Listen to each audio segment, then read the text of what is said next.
Can you tell me how to get... Oh, hello. Today's episode is brought to you by the letter A and the number 3. How to get to Sesame Street.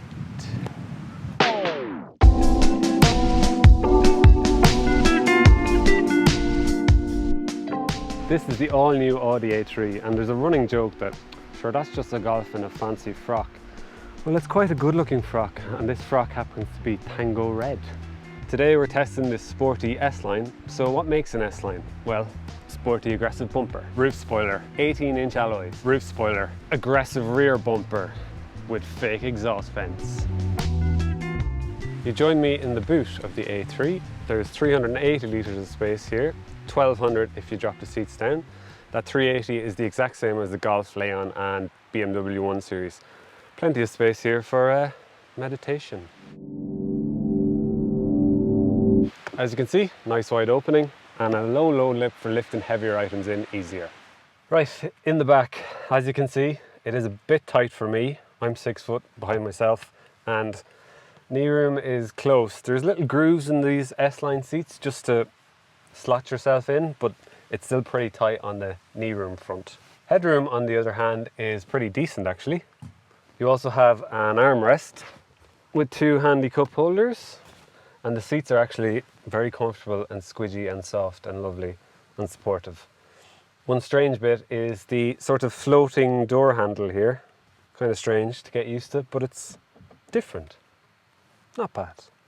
All in all, okay, just maybe for shorter people. Now, the new A3 is only available in 5-door, and it's actually wider and longer than the outgoing model, so practicality should be improved. Also, this seat looks like Batman.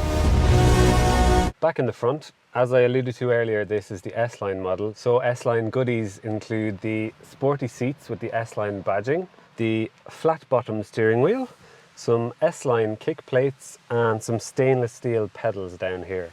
Flat bottom girls, you make the rockin' world go round. Oh, and a leather armrest. Build quality is excellent, and the car actually feels like it's from a level above rather than where it might sit. A lot more premium, a lot more expensive, and very impressive. I do like this sort of cross stitching here across the passenger dash, very funky, and the long air vents here, also for the passenger. Back to around the driver, it is all around you and you do feel like you're well cosseted and you're in control. Not too sure about these sort of vents that are shouldered here in front of you. It's sort of a strange one, but I'm sure you get used to it. In front of the driver we have the customary Audi digital dash at this stage and a 10.1-inch infotainment screen here that's crisp, clear and high definition. It also has Android Auto and Apple CarPlay if you wish to use that. Down in front of me here we have 2 USB ports, one standard USB and the smaller USB-C. You also get wireless charging on this model too. Moving down the center console we have a strange new automatic gear shifter here from Audi. It's sort of a little kettle switch that you pop into place. Do let us know what you think about it in the comments. One odd little feature is to control the volume. You have your standard one on the steering wheel, which is handy and probably what you're going to use, because on this model we have a sort of touchpad down here on the on-off switch that you roll left and right to turn the volume up and down. It's sort of fiddly and a bit annoying, and I'd probably stick to the one on the steering wheel, but maybe the passenger will use it. In terms of practicality, you're well covered too. You get some decent sized door bins, 2 cup holders down here, that spot for your phone, some storage in the armrest, very little but some, and a decent sized glove box. All in all, really impressive, really premium feel, and yeah, nice place to be. Up here I'm also a big fan of the sensored LED lights. You just brush your hand over them and they turn on. Very Jedi. These are not the lights you're looking for. Now, pricing starts at about €30,500 for an entry-level 1-litre petrol model. If you want an S-Line, you're talking around 40, and today's car is about 45 grand. Now, that includes some extras that I wouldn't deem 100% necessary, like privacy glass, some automatic park assist, blacked out wing mirrors. All that adds to like 3.5 grand.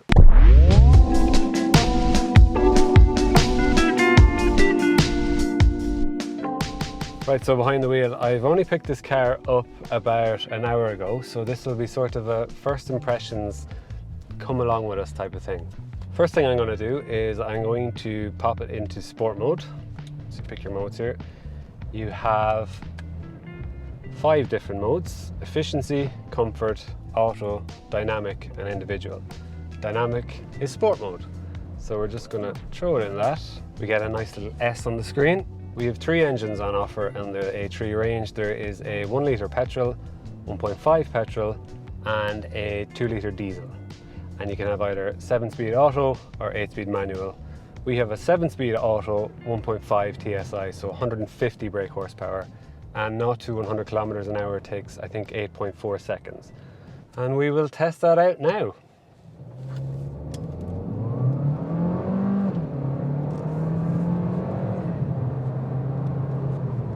So it actually flashes up through the gears pretty nicely there, nice and smooth, no real issues. And decent bit of power, 150 seems sufficient for the A3. Although I would be curious about an S3. 300 brake, I think. Now I think we'll test out the brakes. Yeah, not bad. The brakes are sort of all or nothing. There's a point where they work, and before that you get very little feel and then a lot of feel. So you'll get a nice jump from the car. They're okay, they take a bit of getting used to, and you will modulate your feet appropriately. See, just there, yeah, they're not bad. Handles really well in the corners too, actually a lot of grip, and yeah, sporty feel to it. Tim is having a heart attack here beside me, but I'm happy. This is way more fun than I thought it'd be. It's actually pretty comfortable too. It deals with these rutted, bumpy roads really well. You don't feel a huge amount in the cabin, but I thought with those 18-inch alloys and sport suspension, you'd be crashing around, especially up here. You really don't feel any of those rough bumps through the cabin or through your backside at all. It's very comfortable and surprisingly good handling for the comfort levels. You can obviously chop and change around those driving modes, and it does change the character of the car. We're back in comfort now, and yeah, nice, serene, calm, lovely. I'd say you spend most of your time here, really. Sport mode is nice, but for the most part we're going to be doing comfortable driving in an A3. Steering feel is pretty non-existent. The steering is light and it does weight up in dynamic mode, but as to whether you're getting feel back from it and catching feels, I don't think so.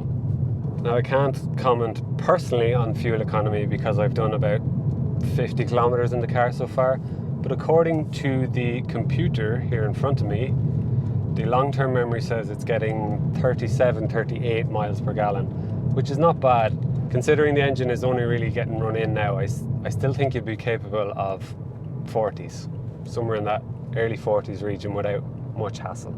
If it was up to me, I don't know if I'd bother with the 1.5 TSI. It's quite nice, but obviously it knocks the price up a bit.